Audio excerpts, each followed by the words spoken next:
हाय, hello, नमस्कार. मी लक्ष्मी. तुमचं सगळ्यांचं परत एकदा आपल्या छोट्याशा ब्लॉगमध्ये अगदी मनापासून स्वागत करते.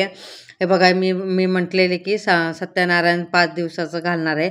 तर माझे आज 3रा दिवस आहे. तर आपल्या रांगोळी वगैरे सगळं विस्कटलं म्हणून थोडं साफ करून घेते. आणि इथं बघा मी कशी करते. आणि फुलं वगैरे कोमजलेत ना छोटे, ते पण व्यवस्थित करून घेते. आणि आता इकडे मी रांगोळी काढून दुसरी रांगोळी घालते. तसं रोजच 5 दिवस सत्यनारायणची पूजा घातली की रोजच आपल्याला रांगोळी काढायची. पण मला दुसरी पूजा पण आहे ना, त्याच्यासाठी वेळ नाही भेटला मला. त्याच्यामुळे 2 दिवसानंतर मी ही रांगोळी काढायला लागली. काढून परत ते दुसरी रांगोळी घालून आणि फुलं वगैरे काढली. फुलं चांगले असले तर ठेवले तरी चालेल ना, थोडं कोमजले असले तर काढायचं. साखर बदलायची आणि पानं पण बदलायची. आता माझी पानं चांगली आहेत म्हणून मी बदलत नाही, फक्त फुलं कोमजलेत म्हणून फुलं काढते. आणि इथं बघा रांगोळी घालून झाली माझी. आणि तुळशीचं पान पण माझं हे थोडंसं कोमजलं आहे म्हणून तुळशीचं पान पण मी काढून घेते. आणि रविवारी तर घालू नये म्हणून मी शनिवारीच आदल्या दिवशीच मी ना आणून फ्रीजमध्ये ठेवलेली तुळशीचे पानं. मग आता हे बघा मी तुळशीचे पानं वगैरे घालून घेते. आणि सत्यनारायणचा तो प्रसाद आहे ना, शिरा, तो फक्त मी संध्याकाळच दाखवते. आरती पण मी संध्याकाळीच करते दाखवते. आणि इथं बघा मी आता धूप दीप अगरबत्ती वगैरे सगळं करून घेते. आणि हे तुळशीचं आता हे 3रा दिवस आहे. आणि 5वा दिवस माझं कधी होणार आहे? बुधवारी होणार आहे. बुधवारी होणार आहे. तर 5वा दिवस तर गुरुवारी काढायचं. गुरुवारी सकाळी काढलं तरी चालतंय. मग आता मी गुरुवारी सकाळी सत्यनारायणची पूजा तर झाली माझी आणि देवपूजा पण झाली माझी. आता मी शिवपिंडावर ना अभिषेक घालून घेणार आहे. आणि श्रावण महिन्यातला 3रा सोमवार आहे. तर शिवामूठ काय आहे? 3ऱ्या सोमवारची शिवामूठ आहे ना, मूग आहे, अख्खी मूग आहे. ते कशी व्हायची, काय कोणचा मंत्र बोलायचं ते मी तुम्हाला सगळं सांगणार आहे. आणि त्याच्या अगोदर मी कसा अभिषेक करते शिवपिंडावर. पहिले मी ना शिवपिंड ना स्वच्छ धुवून घेतलं. हे सगळं करताना ओम नमः शिवाय नमः शिवाय नमः शिवाय या मंत्राचा जप करायचं. पहिले मी ना कच्च्या दुधाने ना अभिषेक केला. अभिषेक करताना ओम नमः शिवाय ह्याचा मंत्र केला. त्याच्यानंतर मग धुवून घेतलं. परत पंचामृतनी केलं. आणि पंचामृत मी कसं बनवते? कच्चं दूध, दही, तूप, साखर आणि मध. आणि कच्चं दूधच घ्यायचं आणि ते पण गाईचं दूध घ्यायचं, म्हशीचं दूध घ्यायचं नाही. त्याच्याने मी अभिषेक केला. आणि तो पण अभिषेक करताना ओम नमः शिवाय या मंत्राचा जप केला. आणि नंतर धुवून बाजूला ठेवलं. आणि माझ्याकडे रुद्रयंत्र आहे ना, रुद्रयंत्रावर पण मी पहिले पाण्याने स्वच्छ धुवून घेतलं. त्याच्यानंतर दुधाने केलं. दुधाने करतानाच ओम नमः शिवाय या मंत्राचा जप केला. त्याच्यानंतर पंचामृतनी करते. आणि पंचामृतनी झाल्यानंतर धुवून घेतलं ना, एक तांबण्या घेतलं. तांबण्यावर ना शिवपिंड ठेवलं. त्याच्यावर गळती ठेवली. आणि हे गळती मी केंद्रातून आणले. आणि त्याच्या बाजूला समोरच रुद्रयंत्र ठेवलं. आणि गळतीमध्ये पाणी टाकलं. आणि माझ्याकडे ना आज वेळ नाही माझ्याकडे करायला रुद्राभिषेक. तर मी शिवमहिम स्तोत्र या मंत्राचा जप करणार आहे. आणि तसंच चमच्याने ना रुद्रयंत्रावर ना अभिषेक घालून घेणार आहे. इथं बघा मी शिवपिंडावर आणि रुद्रयंत्रावर ना शिवमहिम स्तोत्राचे या मंत्राचा जप करून अभिषेक करून घेते. रुद्रयंत्र केलं तर अतिशय उत्तम. पण माझ्याकडे संध्याकाळी मला या मंदिरात ना दर्शनाला जायचं. आणि तो येतेश्वर मंदिर आहे ना, डोंगरावर आहे. संध्याकाळी जायचे म्हणून मी पटापट देवपूजा वगैरे करून घेतली. परत तिथून आल्यानंतर परत स्वयंपाकाचा असतो, त्याच्यासाठी मला वेळ भेटणार नाही म्हणून मी आताच करून घेतलं. शिवपिंडावर आणि रुद्रयंत्रावर अभिषेक करून झाला. स्वच्छ कपड्यांनी ना पुसून घेतलं. आणि शिवपिंडावर ना भस्म लावून घेतलं. आणि शंकर भगवानला पांढरे फुलंच व्हायचं असतं म्हणून मी नाही, दुसरे कोणते नाही भेटलं म्हणून झाडावरून हे फुलं घेऊन आले, ते वाहून घेतली. आता मी अख्खी मूग आहे ना शिवामूठ वाहून घेणार आहे. आणि ती 3 वेळा व्हायची असते. आता इथं बघा मी शिवामूठ 3 वेळा वाहून घेते. वाहून झाल्यानंतर धूप दीप अगरबत्ती ना वाळून घेते. आणि खडी साखर ह्याचा नैवेद्य दाखवून घेते. आणि तुळशीचं पान तर अर्पण नाही करायचं, फक्त नैवेद्य दाखवायचं. ही बघा माझी झाली महादेवाची संध्याकाळी 6 वाजलेत. आता इथं मी चाय ठेवलं, चाय पिऊन घेते. आणि चाय पिऊन झाल्यानंतर इथं डाळ भात कुकर लावून घेते. आणि ही बघा सकाळपासून माझी भांडी ठेवलेली म्हटली तुम्हाला दाखवते बघा. आता हे चाय पिऊन झाल्यानंतर ही भांडी वगैरे घासून घेते. मग संध्याकाळचं स्वयंपाकाची तयारी करून घेते. आणि भाजीला मी इथं घेवड्याची भाजी करणार आहे आणि घेवडा निवडून घेते. आता इथं बघा कार्तिकला अभ्यास करा म्हटलं तर टी व्ही बघत बसलाय. इथं त्याच्याबरोबर मी भाजी करता करता त्याचा अभ्यास पण घेते मी इकडे. आणि त्याचं उद्या पेपर आहेत ना, त्याच्यासाठी मी अभ्यास करून कपला त्याचा पेपर आहे म्हणून मी अभ्यास करून घेते त्याच्या. भाताचा कुकर आणि पापड तळून आणि आता ते थंड होण्यासाठी ठेवते ना. थंड झाल्यानंतर इथं बघा त्याची फोडणी मारून घेते. आणि कपलं डाळीला मी फोडणी मारताना काय काय टाकते, राई, जिरा, लसूण, कढीपत्ता आणि थोडंसं कांदा टाकते. कांद्याने चव चांगली येते म्हणून मी कांदा टाकते. तुम्ही कसं करता मला नक्की सांगा. मी असंच करते. आणि स्पेशल काय करायचं असलं तर मी असंच करते, नाही तर नॉर्मली आपलं कपलं राई, जिरा, कढीपत्ता ह्याच्याने देते. आणि इथं बघा डाळीत मी हळद आणि मीठ टाकले आणि पाणी वतून घाटून घेते. त्याच्यानंतर इथं बघा मी फोडणी मारून घेते डाळीला.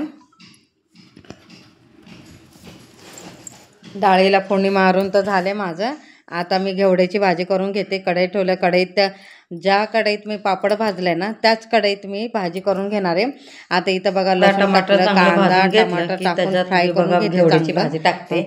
आणि वरतून मीठ, हळद, धन पावडर, लाल मसाला, गरम मसाला आणि गोडा मसाला हे सगळं टाकून फ्राय करून घेते. म्हणजे एकजीव करून घेते. एकजीव करून झाल्यानंतर त्याच्यात झाकण लावून ठेवून देते.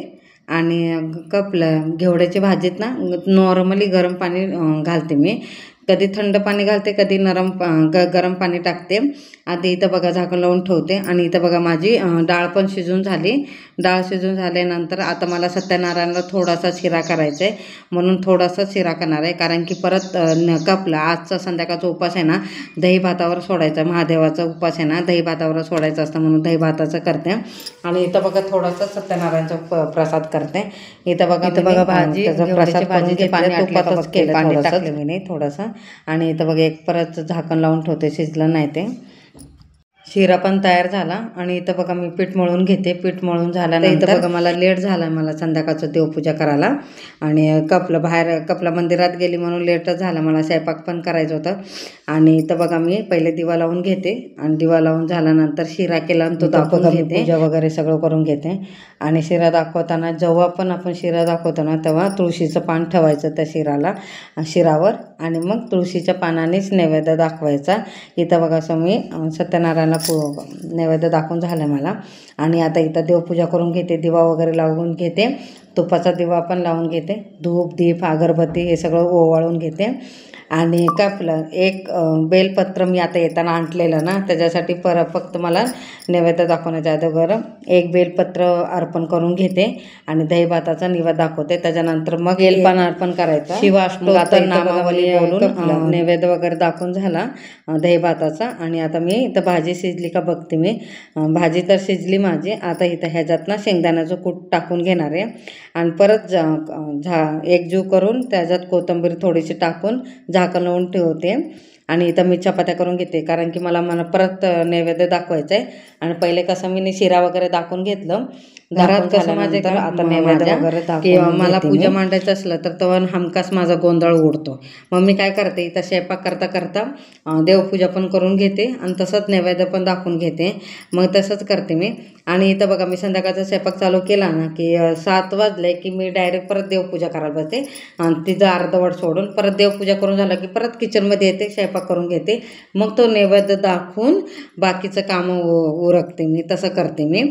आणि आता हे कसं माझं नेहमीचंच आहे, मी तसंच करते. कारण की माझं जेव्हा पण मी पूजा मांडले की माझं असं गोंधळ होतच होतो माझं, म्हणून मी तसं करते.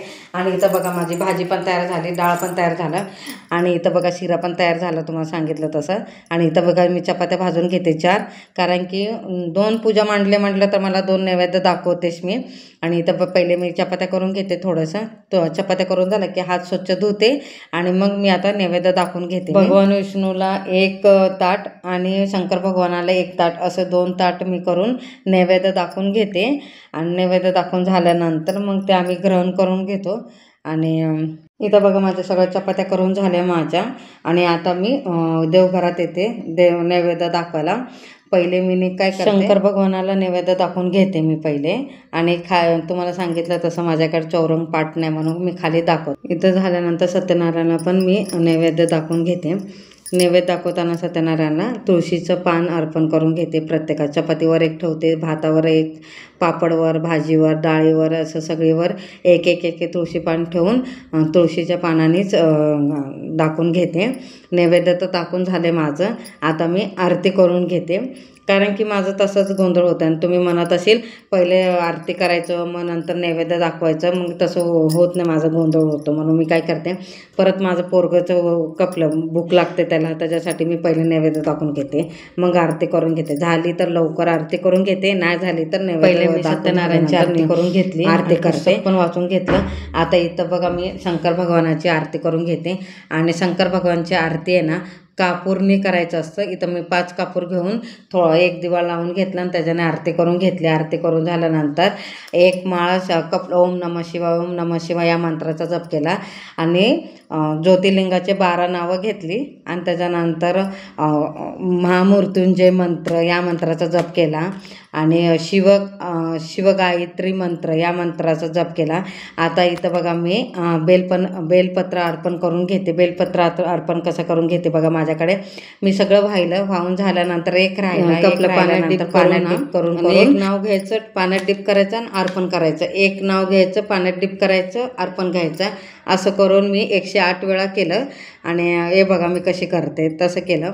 आणि माझ्याकडे जास्त असली तर मग सगळं एक एक नाव घेऊन ते कपलं अर्पण करून घेते. आता इथं बघा मी कपलं सगळं सेवा झाली म्हणजे शंकर भगवानची. शिवलीला अमृताचा 11वा अध्याय पठण करून घेते. आणि तुम्हाला हा व्हिडिओ आवडला असेल तर लाईक, शेअर, सबस्क्राईब करा.